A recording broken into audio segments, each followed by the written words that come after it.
दोस्तों जब भी हमें कहना हो कि उसके जीवन में तो दुख ही दुख है, कमरे में तो पानी ही पानी है, यहाँ सिर्फ और सिर्फ राजनीति है, इस तरह के सेंटेंसेस बोलना हो जहाँ पर किसी एक स्पेसिफिक चीज के अलावा कुछ भी नहीं है, वहां पर आपको यूज करना रहता है नथिंग बट। दोस्तों आज की क्लास में हम पढ़ने वाले हैं यूज ऑफ नथिंग बट। ये एक छोटा सा एक फ्रेज है जिसका यूज करके आप अच्छे से सेंटेंसेस बना सकते हैं। देखिए जैसे आप कहते हैं कंफ्यूजन ही कंफ्यूजन है, इस तरह के सेंटेंसेस को किस तरह से बोलेंगे, आज हम पढ़ने वाले हैं नथिंग बट। आइए समझते हैं। देखिए दोस्तों, जब भी आपको कहना हो कि किसी एक स्पेसिफिक चीज के अलावा कुछ भी नहीं है, वहां पर आपको यूज करना है नथिंग बट। एग्जाम्पल के माध्यम से समझते हैं। यहां पर आप पहले एक बार स्ट्रक्चर समझ लीजिए। स्ट्रक्चर है, सबसे पहले आपको देयर, उसके बाद इज और वॉज। आपको प्रेजेंट में बोलना हो तो इज लगाना है, पास्ट में बोलना हो तो आपको वॉज लगा देना है, उसके बाद नथिंग बट लगाना है। जिस भी काम के बारे में बात कर रहे हैं वर्ब लगा देने, देन ऑब्जेक्ट लगा देना है। आ रहा है समझ में दोस्त?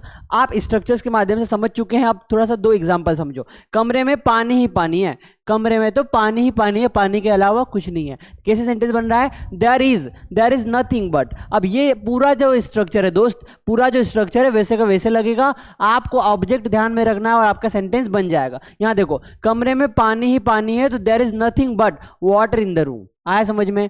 उसी तरह से उसके जीवन में समस्या ही समस्या है, तो सेंटेंस बना there is nothing but problem in his life. आया समझ में दोस्तों? अब कुछ एग्जांपल्स के माध्यम से समझते हैं, फिर नेक्स्ट टॉपिक की तरफ बढ़ेंगे। देखो दोस्तों, लिखा है हमारे सामने, उसके मन में डर ही डर है। उसके मन में डर ही डर है, कैसे बनेगा? There is nothing but, there is nothing but, उसके बाद डर है, fear. There is nothing but fear in his mind. आ रहा है समझ में दोस्तों? आप भी बनाने का ट्राई करो। देखो यहां शांति ही शांति है, यहां तो शांति के अलावा कुछ नहीं, शांति पीस, तो कैसे बनेगा? There is nothing but, there is nothing but peace here.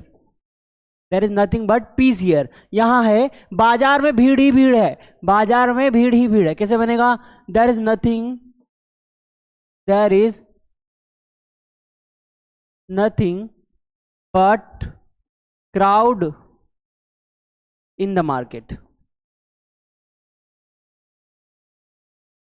आया समझ में? अगला है उसके जीवन में दुख ही दुख है, कैसे बनेगा? देयर इज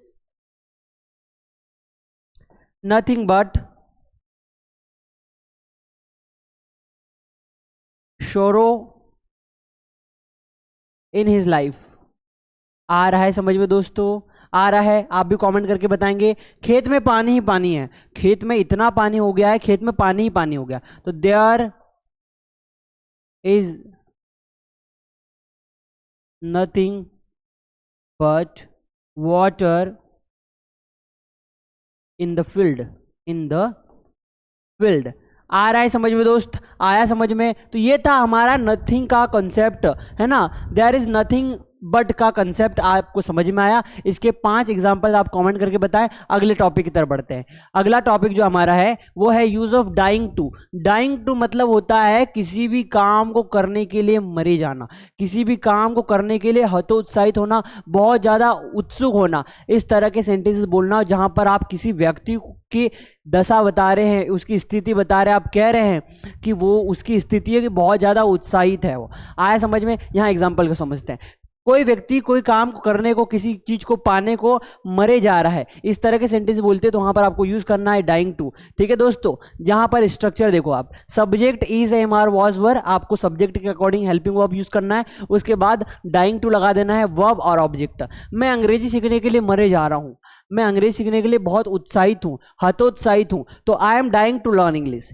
वह मुझसे मिलने के लिए मरे जा रहा है, सी मरे जा रहा है, तो ही, नहीं दोस्तों स्ट्रक्चर थोड़ा सा गलत हो गया है। वह मुझसे मिलने के लिए मरे जा रहा है, he is dying to meet me. इस तरह के सेंटेंस आपका बनता। आया समझ में? कोई एग्जांपल समझते हैं। वह विदेश जाने के लिए मरे जा रही है, कैसे बनेगा? समझाता हूं मैं। वह विदेश जाने के लिए मरे जा रही है, तो she is dying to go abroad, go abroad. आया समझ में? हम फिल्म देखने के लिए मरे जा रहे हैं, कैसे बनेगा? We are dying to watch movie. अगला है बच्चे आइसक्रीम खाने के लिए मरे जा रहे हैं भैया, तो कैसे बनेगा? चिल्ड्रन आर, ये स्ट्रक्चर जो है दोस्तों आपको लग रहा है कितना नेगेटिव स्ट्रक्चर है दोस्त, लेकिन इस तरह के सेंटेंस हम बोलते हैं। देखिए, तो children are dying to eat ice cream, है ना? अब हमारी लैंग्वेज ही इस तरह से, हम इस तरह से बोलते ही हैं। वह नया फोन खरीदने के लिए मरे जा रहा है, कैसे बनेगा? He is dying to buy a new mobile, a new mobile. अगला है हमारा हम छुट्टियों पर जाने के लिए मरे जा रहे हैं, कैसे बनेगा? We are dying to go on vacation, on vacation. आया समझ में दोस्तों? तो इस तरह के सेंटेंसेस आप बनाते हैं जब आप यूज कर रहे हैं डाइंग टू। तो आज हमने दो कंसेप्ट समझे, यूज ऑफ नथिंग बट और डाइंग टू। ये दोनों स्ट्रक्चर्स में से आपको कौन सा स्ट्रक्चर अच्छा लगा कमेंट करके जरूर बताएंगे। जाते जाते इन 5 एग्जांपल्स को करते हुए जाएंगे होमवर्क की तरह। और यदि आपको किसी टॉपिक के बारे में अधिक जानकारी चाहिए तो कमेंट करके जरूर बताएंगे। Thank you so much.